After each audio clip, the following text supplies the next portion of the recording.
After leaving my wife over her betrayal, she came looking for me months later.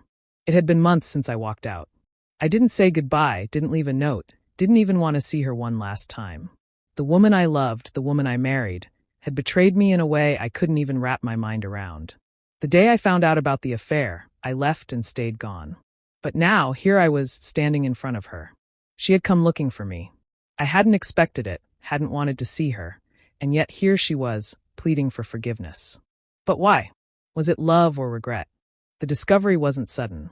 It wasn't like I walked in on them in some dramatic moment. No, it was the small signs, the little things I brushed off over the years. Her distant eyes, her late nights at the office, the phone that always seemed to be on silent. Then one night, I came across a message, one I couldn't ignore. The words on the screen hit me like a slap to the face. I knew in that instant that everything was about to change. I didn't confront her. I didn't scream. I didn't demand answers. I just left. There was no point in speaking, no point in trying to understand her reasons. Because when someone betrays you like that, it's not about understanding. It's about accepting that they've chosen something else over you. The days following my departure were a blur. I didn't want to deal with anyone or anything. My friends tried to reach out. My family told me I needed to get out and do something, but I couldn't. The hurt was deep. I didn't want to admit it, but it was suffocating. I moved to a small apartment far from the life I knew and tried to rebuild what little sense of peace I had left. I kept to myself, threw myself into work, and avoided all the things that reminded me of her. But the nights were the hardest. That was when the silence was the loudest. Every empty space in my apartment felt like a reflection of the void she had left. There were moments when I missed her, when I wondered if she was hurting as much as I was. But I quickly reminded myself that she had made her choice. She had crossed a line, and there was no going back. One afternoon, about 6 months later, I received a message. I wasn't expecting it. Her name popped up on my phone, and I froze.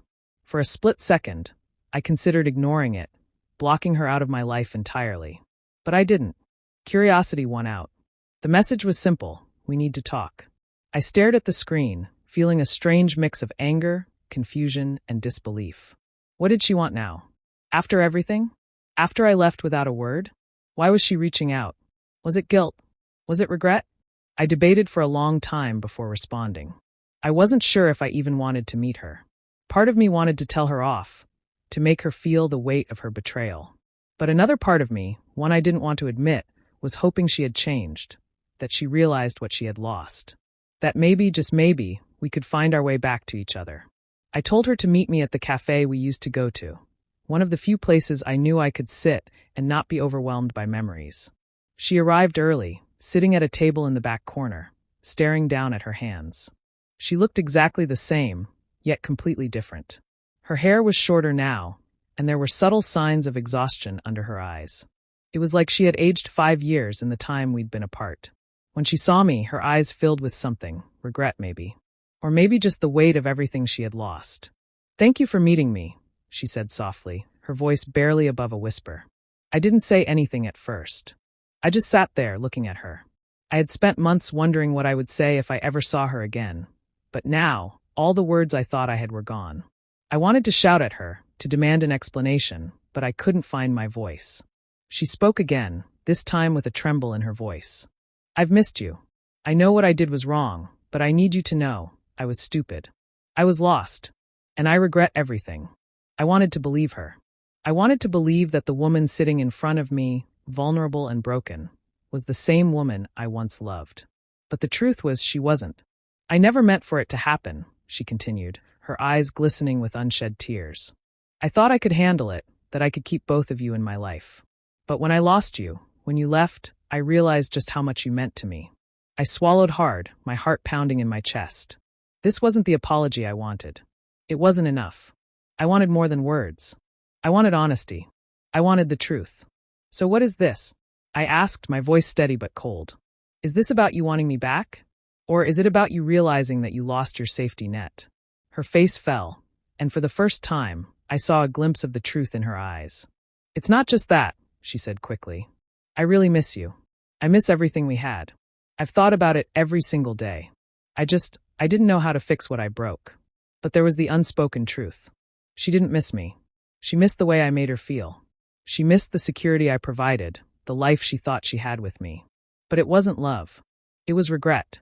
I sat there, staring at her, and the pieces finally clicked into place. It wasn't love that brought her here. It was the fact that her new life hadn't turned out the way she expected. She didn't come back because she realized she couldn't live without me. She came back because her backup plan had failed, and now she wanted to make sure I was still an option. And that's when I knew I couldn't go back. Not now. Not ever. I stood up, feeling a finality wash over me. I think you should go. She didn't argue. She didn't try to convince me otherwise. She just nodded, her face a mask of disappointment and regret. She left that day, and I stayed behind, letting her go. As I walked away from the cafe, a sense of clarity flooded over me. I had done the right thing. Forgiving her didn't mean going back to what we had. It didn't mean pretending everything was okay. It meant accepting the reality of the situation and realizing that if she truly loved me, she would have never risked losing me in the first place. If you're waiting for someone to realize what they lost, stop. If they ever come back, just remember, they don't miss you. They miss the way you made them feel. And that's not love. That's regret.